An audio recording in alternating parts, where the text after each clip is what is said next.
Memukau usai cedera, Bisilkers harumkan timnas Indonesia. Tijani banggakan Indonesia di tengah polemik skuad Garuda. Arab Saudi jadi pelajaran, STST solusi jitu PSSI. Efek timnas Indonesia, Australia didesak atasi masalah Piala AFF. Push like di bawah, lanjut simak informasi selengkapnya sebagai berikut.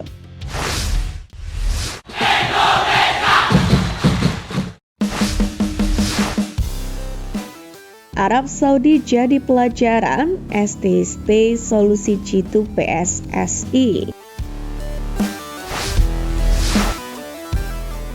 Masa depan Sintayong kembali diguncang buntu dari kegagalan timnas Indonesia lolos ke semifinal Piala AFF 2024.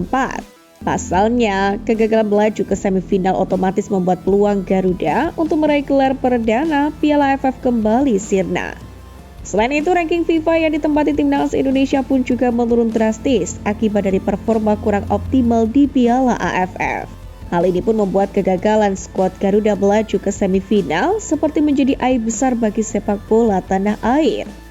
Tak pelak, Sintayong yang berstatus sebagai pelatih pun mendapatkan kritik pedas dari beberapa kalangan pasca kegagalan ini. Bahkan isu pemecatan pun beberapa kali menggema sampai saat ini setelah Sintayong gagal meloloskan Garuda. Di sisi lain, jikalau benar PSSI akan mengambil sikap untuk mengevaluasi lalu memecat Sintayong dari kursi jabatan pelatih timnas Indonesia hanya gara-gara tidak lolos ke semifinal Piala AFF 2024, barangkali ada resiko yang lebih besar akan dirasakan oleh Merah Putih, yang mana dipaksa membangun kembali skuadnya dari awal jika melepaskan Sintayong. Hal ini mengingat Coach Shin sendiri sudah hampir 5 tahun membangun skuad Merah Putih menjadi seperti saat ini. Alhasil bukan perkara mudah bagi timnas Indonesia untuk tampil stabil jikalau memecat Sintayong. Tentu tetap membutuhkan waktu yang entah lama atau tidak untuk membangun skuad lagi jika ada pelatih baru yang menangani sebuah tim, apalagi tim nasional. Sebagaimana misal Arab Saudi yang sejauh ini masih belum stabil performanya sekalipun berganti pelatih dari Roberto Mancini ke Hervé Renard. Meskipun Hervé Renard memiliki pengalaman mentereng saat mendampingi Arab Saudi mengalahkan Argentina di laga pembuka Piala Dunia 2022. Nyatanya pelatih klub Prancis ini pun masih kesulitan untuk mengembalikan performa Arab Saudi selepas kepergian Roberto Mancini. Di mana dalam 3 laga pertamanya sejak dipercaya kembali menangani The Eagles, Hervé Renard belum juga mempersembahkan kemenangan. Melihat rapor merah Arab Saudi setelah diganti pelatihnya, maka opsi pemecatan memang tidak sepenuhnya menjadi solusi instan yang langsung menghasilkan sesuatu yang baik. Dari hal itulah PSSI sepatutnya belajar dari Arab Saudi. Jika memecat pelatih bukanlah solusi jitu untuk memperbaiki prestasi sebuah tim utama timnas Indonesia. Efek timnas Indonesia, Australia didesak atasi masalah Piala AFF. ASEAN Cup 2024 memasuki semifinal dengan timnas Indonesia yang dipimpin Sintayong menyudahi langkah hanya sampai di babak penyisihan grup saja. Terlepas apapun alasannya, performa timnas Indonesia di ASEAN Cup 2024 bisa dikatakan buruk dengan hanya meraih 1 kemenangan dari 4 laga. Performa timnas Indonesia itu pun lantas menjadi sorotan publik Australia hingga memunculkan desakan agar Socceroos mulai ikut Piala AFF.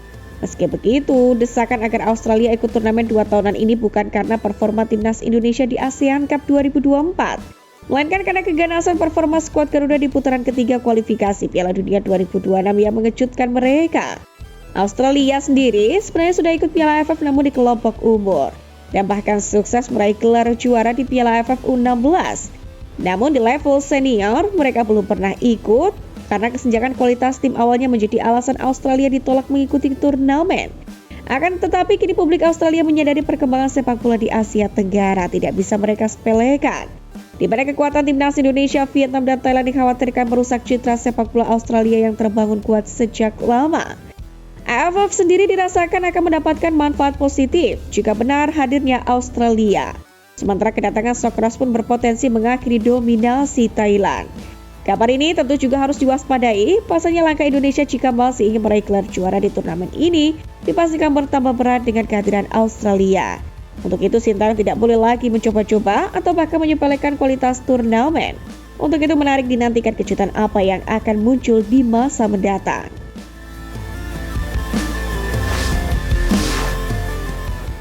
Tijani Reinder's banggakan Indonesia di tengah polemik skuad Garuda. Pemain pemilik darah Indonesia Tijani Reinder's mencuat sebagai komponen vital sejak bergabung dengan AC Milan tahun lalu. Personel timnas Belanda itu pun digadang-gadang sebagai salah satu gelandang terbaik di Liga Italia, bahkan Eropa saat ini. Sejak berseragam rossoneri, Reinder's memang menyumbangkan 12 gol dan 7 assist dalam 72 partai lintas kompetisi.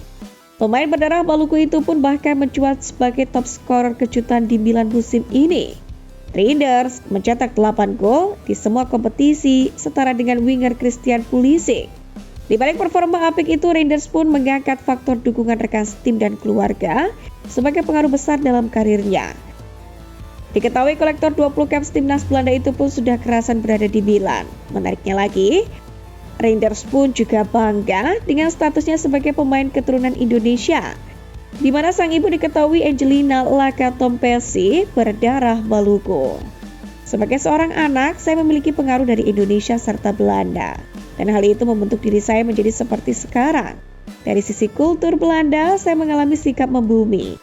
Dari sisi Indonesia, saya merasa sangat bangga atas apa yang telah dilakukan dan dicapai. Demikianlah kata Tijani Reinder's.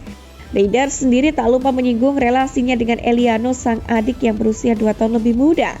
Tidak seperti abangnya, Eliano Reinder's memilih untuk menerima pinangan timnas Indonesia. Eliano sendiri sudah menjadi WNI per 30 September lalu. Ia telah mencicipi satu penampilan dengan seragam tim merah putih. Sekarang dia bermain untuk timnas Indonesia dan saya sangat bangga dengannya. Demikianlah kata Tijani Reinder's.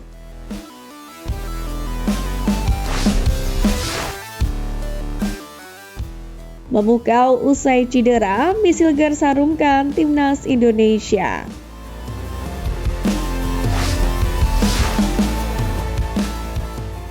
Bek timnas Indonesia Misilgar tampil gahar menjaga lini pertahanan LC20 di paruh pertama Liga Belanda 2024-2025. Karena itulah tak heran jika Hilgers masuk ke dalam nominasi bek tengah terbaik di paruh pertama Liga Belanda 2024-2025 versi media Belanda, Football Premier. Nantinya Football Premier akan mengumpulkan pendapat para supporter untuk memilih bek tengah terbaik paruh pertama Liga Belanda. Kemudian bek tersebut kemungkinan besar masuk ke dalam tim terbaik paruh pertama Liga Belanda 2024-2025. Mi sendiri terpilih karena penampilan solidnya bersama FC20. Bek berusia 23 tahun itu disebut pilar penting The Tukers selama paruh pertama musim ini. Tidak hanya itu, Football Premier pun juga memberikan penilaian baik ketika Hilgers debut untuk timnas Indonesia. Walau sempat terhalang cedera, 2 pertandingan pertama pemain keturunan Manado itu pun dinilai cukup baik.